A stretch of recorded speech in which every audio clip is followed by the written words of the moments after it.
Your Highness, shall we begin with an observation of the satellites of Jupiter, the Medicean stars?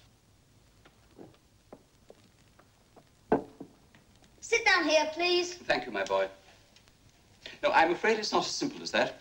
Before we use your celebrated instrument, Mr. Galilei, we beg the favor of a disputation. Subject, can these moons exist? A formal disputation? Why don't you just look through the telescope and see for yourselves? Here, please. Yes. You are aware that your proposition, that there are stars revolving round some center other than the Earth, that there is nothing holding the universe up, is in contradiction to the wisdom of the ages. Yes. Apart from my mathematical friend's reservations as to whether these moons are possible, I, as a philosopher, ask you, are they necessary? Aristoteli, divini, universal. Shall we speak in everyday language?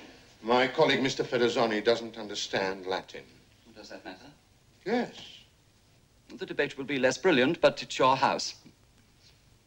The cosmos of the divine Aristotle, with its crystal spheres and their mystical music, is an edifice of incomparable order and beauty. Why should we go out of our way to look for things which can only strike a discord in that ineffable harmony? Your Highness, would you care to observe these unnecessary and impossible stars through the telescope?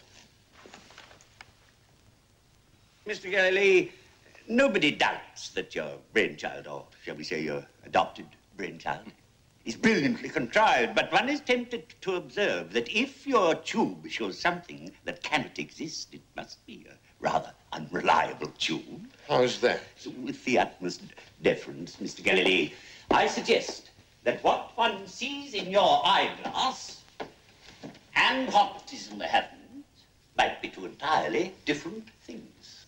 Admirably put. Great restraint.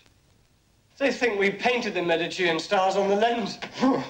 Are you accusing me of fraud? Yeah, we wouldn't dream of it in the presence of His Highness. Is there something wrong with my stars? Your Highness's stars are fine. The gentlemen are only wondering whether they really exist. Can you see the claws on the Great Bear? Yes, and everything on the bull.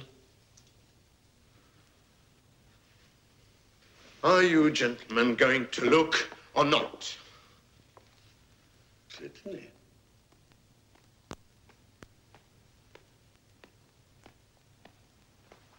What's the matter with you? They're stupid.